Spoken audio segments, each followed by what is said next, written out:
Good morning बच्चों। आज 12th class का फिजिक्स का जो लेक्चर आ रहा है गॉस लॉ, इसको आप ध्यान से सुनिए समझिए। गॉस लॉ की इम्पॉर्टेंस ज़्यादा है, तो आइए हम बिना समय गंवाए शुरू करते हैं। गामा फिजिक्स क्लासेज में गॉस लॉ या गॉस का नियम, गॉस लॉ या गॉस का नियम भी कहते हैं इसको। गॉस लॉ सुन लो क्या होता है। स्थिर वैद्युतिकी में, इलेक्ट्रोस्टैटिक्स की बात करते हैं, स्थिर वैद्युतिकी में किसी बंद पृष्ठ को गॉसियन पृष्ठ कहा जाता है। किसी गॉसियन पृष्ठ से बद्ध वैद्युत फ्लक्स का मान उस पृष्ठ से घिरे नेट आवेश का 1/ε0 गुना होता है। यही गॉस का नियम है।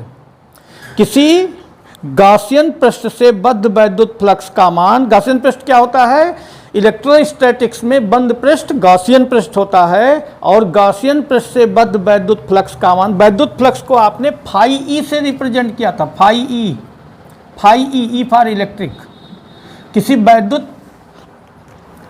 किसी गॉसियन पृष्ठ से बद्ध वैद्युत फ्लक्स का मान उस पृष्ठ से घिरे नेट आवेश का 1/ε0 गुना होता है। अगर किसी गॉसियन पृष्ठ से घिरा नेट आवेश Q हो तो फाई ई बराबर Q/ε0।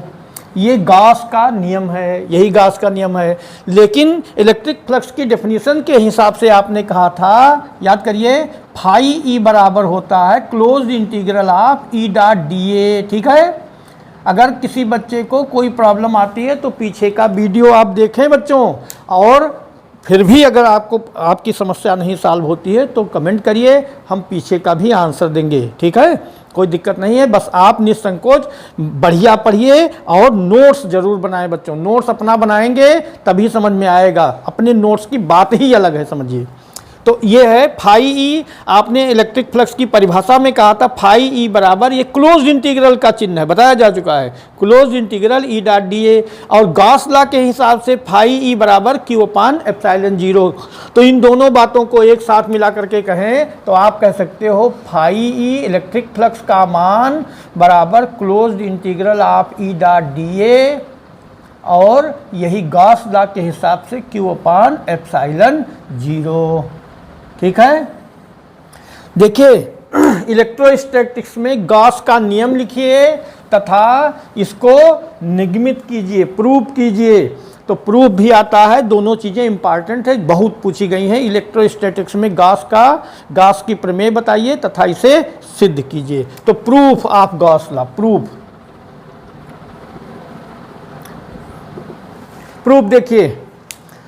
देखो बच्चों, मान लीजिए कि ये कोई क्लोज्ड सरफेस है, क्लोज्ड है, बस बंद पृष्ठ है, गॉसियन सरफेस हो गया। ये इस गॉसियन सरफेस का कोई ये अल्पांश अवयव है dA।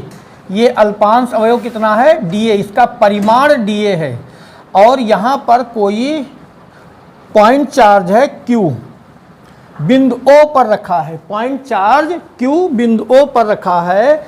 ये क्षेत्रफल एक सदिश राशि है जिसकी दिशा उस पृष्ठ पर खींची गई लंब रेखा के अंदिश बाहर की ओर होती है। क्षेत्रफल एक सदिश राशि है तो क्षेत्रफल वेक्टर हो गया, वेक्टर dA। और ये जो बिंदु आवेश Q है, इस बिंदु आवेश Q को क्षेत्रफल अवयव dA के साथ मिलाते हैं तो ये मिलाने वाली रेखा धनावेश के कारण किसी बिंदु पर उत्पन्न वैद्युत क्षेत्र की तीव्रता धनावेश से उस बिंदु को मिलाने वाली रेखा के अंदिश दूर की ओर होती है। तो इस आवेश Q के कारण इस बिंदु पर उत्पन्न वैद्युत क्षेत्र की तीव्रता E रेखा, ये जो क्षेत्रफल अवयव अल्पांश अवयव है, इसको चलिए हम M मान लेते हैं। अल्पांश अवयव को M पॉइंट पर है, ये M पॉइंट है बेटे, M, ये पॉइंट M है, अल्पांश अवयव M पॉइंट पर है। तो ये OM के अंदिश वैद्युत क्षेत्र की तीव्रता हो गई, वेक्टर E, और क्षेत्रफल अवयव dA इस पृष्ठ पर खींची गई लंब रेखा के अंदिश हो गया। ये वाला एंगल थीटा है। तो ये इस अल्पांश अवयव dA से बद्ध वैद्युत फ्लक्स, जब क्षेत्रफल अवयव बहुत कम होगा तो वैद्युत फ्लक्स का मान भी कम होगा, और कम मान के लिए d यूज कर लेते हैं। तो इस अल्पांश अवयव dA से बद्ध वैद्युत फ्लक्स d फाई ई बराबर ई डॉट डी ए होता है, ई डॉट डी ए परिभाषा के हिसाब से बेटे। तो ई डॉट डी ए को आप लिख सकते हो ई डी ए कॉस थीटा। ठीक है, ठीक से समझिए, बहुत बढ़िया से, बहुत समझ बढ़िया आएगा। डी फाई क्यों लिखा गया? क्योंकि वैद्युत फ्लक्स अल्पांश अवयव क्षेत्रफल अवयव के कारण है, इसलिए अल्पमान होगा, डी फाई ई हो गया बराबर ई डॉट डी ए अल्पांश। ये परिभाषा है, वैद्युत फ्लक्स की परिभाषा है ये। E D A dot B होता है A B cos theta, E dot D A बराबर E D A cos theta, ये अल्पांश अवयव के कारण। अगर इस संपूर्ण गॉसियन पृष्ठ की बात करें तो इस संपूर्ण गॉसियन पृष्ठ के कारण कुल वैद्युत फ्लक्स अगर फाई ई कहा जाए तो फाई ई बराबर क्लोज्ड इंटीग्रल ई डॉट डी ए, जहाँ ई इस पॉइंट चार्ज क्यू के कारण बिंदु एम पर उत्पन्न वैद्युत क्षेत्र की तीव्रता है। तो बिंदु आवेश के कारण आर दूरी पर स्थित किसी बिंदु पर वैद्युत क्षेत्र की तीव्रता का फार्मूला होता है 1/4 पाई एप्सिलॉन 0 Q/r²। ठीक है, तो ये रखेंगे यहाँ पर। तो फाई ई बराबर क्या लिख सकते हो बेटे? ई का मान रख दिया, क्लोज्ड इंटीग्रल ऑफ ई का मान कितना 1/4 पाई एप्सिलॉन 0 Q/r², और ये डी ए कॉस थीटा, क्योंकि ये ई की वैल्यू इतनी है। ये यहाँ पर हम देखिए अचर पदों को इंटीग्रल या डिफरेंशिएट करते समय अचर पदों को बाहर लिख दिया जाता है। तो ये हो जाएगा, इसको आप लिख सकते हो Q/4 पाई एप्सिलॉन 0, ये देखिए Q/4 pi epsilon 0 closed integral of D A cos theta upon r²। अब इसका मान आपको मालूम है, integral D A cos theta upon r², ये D A cos theta upon r² को आपने डी ओमेगा कहा था, याद आ गया? तो इसको आप लिख सकते हो, या फाई ई बराबर आ गया बेटे Q/4 पाई एप्सिलॉन 0, और ये इसकी वैल्यू कितनी है? ये वैल्यू है डी ओमेगा। तो closed integral of D omega, और क्लोज्ड इंटीग्रल डी ओमेगा का मान पीछे वीडियो देख लेना, उसमें बताया गया है। क्लोज्ड इंटीग्रल डी ओमेगा का मान 4 पाई होता है। तो फाई ई बराबर आ गया Q/4 पाई एप्सिलॉन 0 इंटू 4 पाई, ये मैक्सिमम संपूर्ण घन कोण है। तो ये 4 पाई कैंसिल हो गया। फाई ई की वैल्यू कितनी आ गई? Q/एप्सिलॉन 0, और यही गॉस का नियम है। फाई ई बराबर Q/एप्सिलॉन 0, यही गॉस की प्रमेय है, गॉस का नियम है। तो ये गॉस के नियम का निगमन हो गया। एक बात का ध्यान रखना है कि ये तो एक सिंगल चार्ज हमने कहा था Q रखा है बिंदुओं पर। अगर इस गॉसियन सरफेस के अंदर बहुत सारे आवेश रखे हैं, ये एक नोट समझ लीजिए, इसको नोट है। अगर गॉसियन सरफेस के भीतर बहुत सारे आवेश रखे हैं, मान लीजिए बहुत सारे आवेश हैं, क्रमशः +Q1 है, +Q2 है, -Q3 है, एंड सो ऑन, ऐसे बहुत सारे आवेश रखे हैं, तो नेट वैद्युत फ्लक्स फाई ई का मान 1/एप्सिलॉन 0 into sigma Q. Sigma Q means सभी आवेशों को चिन्ह का ध्यान रखते हुए जोड़ दिया जाएगा। ठीक है, तो ये गॉस लॉ हो गया, गॉस लॉ का प्रूफ हो गया। अब इसका यूज बताएंगे। इसका यूज देखिए, गॉस लॉ का अनुप्रयोग। गॉस लॉ के यूजेस क्या हैं बेटे, ये समझिए। गॉस लॉ का अनुप्रयोग, यूजेस ऑफ गॉस लॉ, अनुप्रयोग इसका बताएंगे। नंबर 1 ये है, पहला प्रयोग ये होगा कि कोई अनंत लंबाई का पतला तार है। इस अनंत लंबाई के पतले तार के कारण उसके समीप किसी बिंदु पर उत्पन्न वैद्युत क्षेत्र की तीव्रता गॉस लॉ के हिसाब से ज्ञात करेंगे। किसके कारण? अनंत लंबाई का एक पतला तार है। कैसा तार है? बहुत पतला है। पतला तार है, इसका मतलब आवेश उसके पूरी लंबाई पर वितरित होगा। आवेश कहाँ वितरित होगा? पतला तार है तो आवेश अनंत लंबाई का ये तार है। इस पतले तार पर कुल आवेश, आपने इसको कुल आवेशित कर दिया, इसको चार्ज दे दिया, लेकिन इसकी L लंबाई पर, कितनी लंबाई पर? इस पतले तार की L लंबाई पर वितरित आवेश की मात्रा Q है। ये अनंत लंबाई का तार है, इसको चार्ज किया गया है, लेकिन इसकी L लंबाई पर वितरित आवेश Q है। पतले तार की कल्पना करिए, ध्यान से सोचिए, आप समझ जाएंगे बहुत कायदे से। ध्यान दीजिए बस, ध्यान दीजिए बस। देखो बेटे, ये कोई पतला तार है, बहुत पतला तार है, बहुत पतला, इसकी मोटाई नगण्य है। तो सारा आवेश इस पर एक समान रूप से वितरित हो गया, लीनियर चार्ज डिस्ट्रीब्यूशन, ये भी पीछे के लेक्चर में हो चुका है।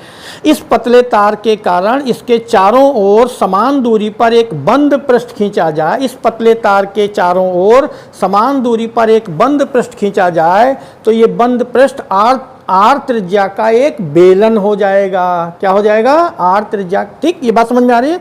इसके चारों ओर समान दूरी पर, आर दूरी, समान दूरी पर एक बंद पृष्ठ की कल्पना की जाए तो क्या हो जाएगा? ये एक बेलन बनेगा आर त्रिज्या का। तो यहाँ पर आर त्रिज्या का, इसकी एल लंबाई के चारों ओर यहाँ पर एक गासियन पृष्ठ जो बनेगा वो एक बेलन बन गया। आर त्रिज्या का ये बेलन हो गया बच्चों, ये बेलन है। आर त्रिज्या और एल लंबाई का एक बेलन है। ये एल लंबाई है और यहाँ से यहाँ तक की ये त्रिज्या आर है। ये गासियन पृष्ठ हो गया। ये बंद पृष्ठ क्या हो गया?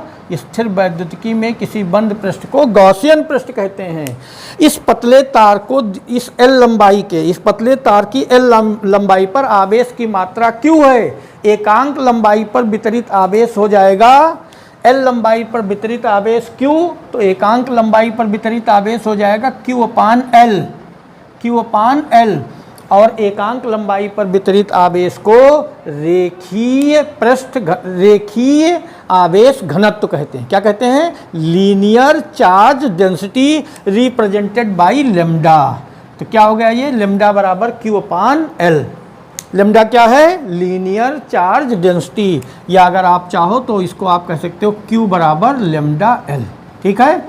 हाँ, अब यहाँ पर ध्यान दीजिए, ये जो गॉसियन पृष्ठ बना, ये आर त्रिज्या और एल लंबाई का एक बेलन है। गॉसियन पृष्ठ का कोई अल्पांश अवयव लिया जाए, एक बेलन की कल्पना करिए, ये एक बेलन है, ये अल्पांश क्षेत्रफल अवयव लिया जाए तो इस बेलन के, जैसे ये बेलन है, ठीक है, ये बेलन है, बेलन के वक्र पृष्ठ की बात करते हैं। यहाँ पर क्षेत्रफल की दिशा देखी जाए तो इस पृष्ठ पर खींची गई लंब रेखा के अनुदिश बाहर की ओर, तो यहाँ पर क्षेत्रफल अवयव वेक्टर dA इस पृष्ठ पर खींची गई लंब रेखा के अनुदिश बाहर की ओर। ठीक है, ये अल्पांश क्षेत्रफल अवयव है।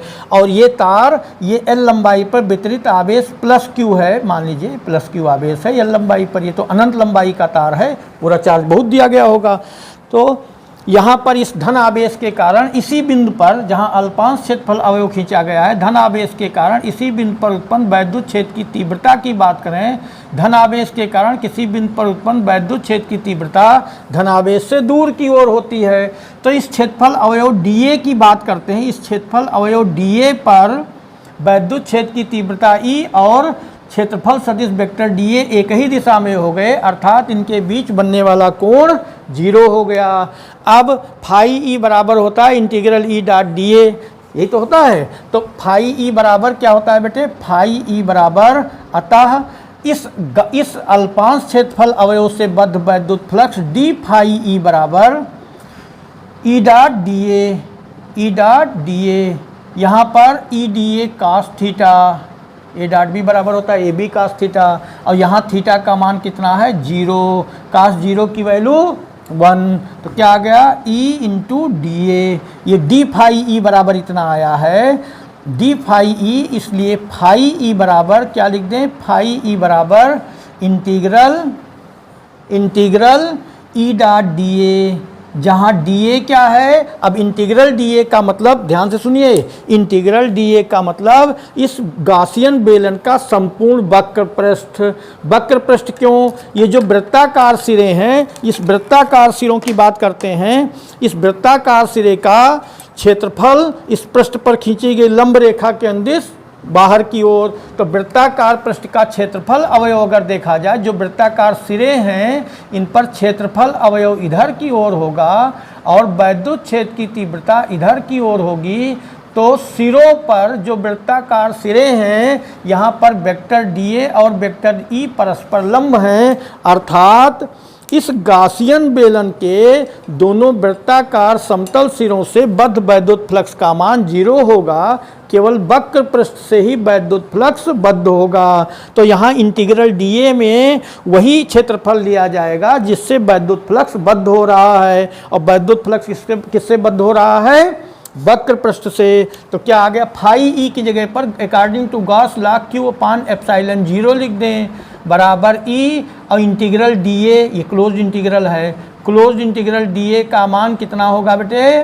क्लोज इंटीग्रल डीए का मान वह क्षेत्रफल जिससे वैद्युत फ्लक्स बद्ध हो रहा है, और किससे वैद्युत फ्लक्स बद्ध हो रहा है? वक्र पृष्ठ से। और बेलन का वक्र पृष्ठ होता है 2πr_l, तो Q/ε0 बराबर आ गया E × 2πr_l। अब हमको निकालना है वैद्युत क्षेत्र की तीव्रता, इसलिए E बराबर क्या लिख दें? E बराबर 1/2πε0 Q/r_l। Q इस L लंबाई पर वितरित आवेश है। Q का मान आपने यहाँ रेखीय आवेश घनत्व के पदों में लिखा था λL, तो क्या लिख सकते हैं? E बराबर 1/2πε0 × λL/RL। ये L कैंसिल हो गया बेटे, ये आया E बराबर कितना आया? अभी वेक्टर फॉर्म में अभी नहीं लिख रहे हैं, खाली ये मैग्नीट्यूड की बात करते हैं, अभी वेक्टर फॉर्म में बताते हैं। तो क्या आ गया बेटा? E बराबर आया 1/2πε0 λ/R। ये न्यूटन प्रति कूलाम हो गया, न्यूटन प्रति कूलाम। अगर वेक्टर फॉर्म में कहें, वेक्टर फॉर्म, तो क्या हो जाएगा? E बराबर वेक्टर E बराबर λ/2πε0R इंटू R के लॉन्ग R की दिशा में यूनिट वेक्टर। तो ये हो गया रेखीय आवेश घनत्व के पदों में वैद्युत क्षेत्र की तीव्रता। ठीक है, तो गॉस लॉ हो गया, और गॉस लॉ का ये अनुप्रयोग हो गया नंबर 1। अब दूसरा उपयोग देखिए, दूसरा उपयोग है कोई अनंत विस्तार की पतली चादर के कारण उत्पन्न वैद्युत क्षेत्र। विस्तार उस चादर का अनंत है, पतली चादर है और उसका विस्तार अनंत है। ये अनंत विस्तार की एक पतली चादर है, इसका विस्तार अनंत है। ये अनंत विस्तार की कोई पतली चादर है। पतली चादर का मतलब बच्चों इसकी थिकनेस नगण्य है, इसकी मोटाई ना के बराबर है। बहुत पतली चादर है जिसकी मोटाई ना के बराबर है। मान लीजिए कोई पतली चादर है, इसको आपने चार्ज किया, तो इसको जब चार्ज करेंगे, इस चादर को जब चार्ज किया जाएगा तो वही आवेश दोनों तरफ कंसीडर किया जाएगा। माने इतनी मोटाई नहीं है कि एक फलक पर दूसरा चार्ज है, दूसरी फलक पर दूसरा चार्ज है, वही चार्ज इधर भी है और इधर भी है। तो अगर इस आवेशित चादर के आर पार एक काल्पनिक बेलन खींचा जाए, इस आवेशित चादर के आर पार एक काल्पनिक बेलन खींचा जाए, काल्पनिक बेलन है, आर पार एक काल्पनिक बेलन खींचा जाए, तो इस काल्पनिक बेलन के दोनों वृत्ताकार सिरों पर, ये जो वृत्ताकार सिरे हैं, इस काल्पनिक बेलन के ये जो दोनों वृत्ताकार सिरे हैं, यहाँ पर इस वाले सिरे पर और इस सिरे पर इस चादर के आवेश प्लस क्यू के कारण वैद्युत क्षेत्र की तीव्रता बाहर की ओर। तो यहाँ पर हम काल्पनिक ये एक बेलन यहाँ खींच रहे हैं, इसके दोनों आर पार एक काल्पनिक बेलन खींच दिया। ये काल्पनिक है, वास्तविक नहीं है, ध्यान दिए रहना। ये काल्पनिक बेलन है और इस चादर को कुल आवेश, मान लीजिए अनंत विस्तार की चादर है, इसको आवेश दिया गया है प्लस क्यू। तो इस बेलन के जो वृत्ताकार सिरे हैं, यहाँ पर क्षेत्रफल अवयव वेक्टर डीए और इस आवेशित चादर के कारण उत्पन्न वैद्युत क्षेत्र की तीव्रता ई एक ही दिशा में होगी, बाहर की ओर, इस चादर के बाहर की ओर, ये बाहर की ओर। और इधर भी क्षेत्रफल अवयव वेक्टर डीए और वैद्युत क्षेत्र की तीव्रता ई, ये भी बाहर की ओर।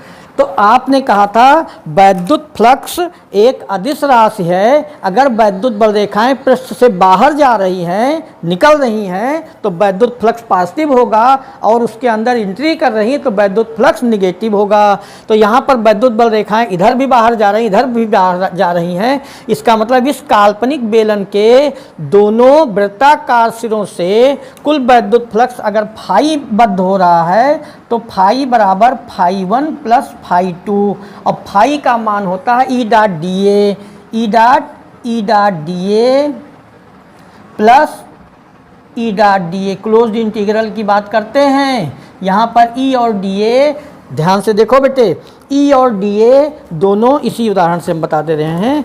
ई वैद्युत क्षेत्र की तीव्रता है, इस चादर के चार्ज के कारण वैद्युत क्षेत्र की तीव्रता है बाहर की ओर, और डी ए इसका क्षेत्रफल अवयव है, ये भी बाहर की ओर, तो जीरो एंगल बन गया। लेकिन वक्र पृष्ठ पर अगर देखा जाए तो वक्र पृष्ठ का क्षेत्रफल अवयव इस पर खींची गई लंब रेखा के निर्देश बाहर की ओर, और इसके कारण वैद्युत क्षेत्र की तीव्रता दूर की ओर। तो वक्र पृष्ठ पर वैद्युत क्षेत्र की तीव्रता ई और क्षेत्रफल अवयव डी ए परस्पर लंब हो जाएंगे। इसका मतलब वक्र पृष्ठ पर लंब हो जाएंगे का मतलब 90 अंश हो गया, काश 90 डिग्री जीरो हो जाता है। इसका मतलब वक्र पृष्ठ से कोई वैद्युत फ्लक्स बद्ध नहीं होगा।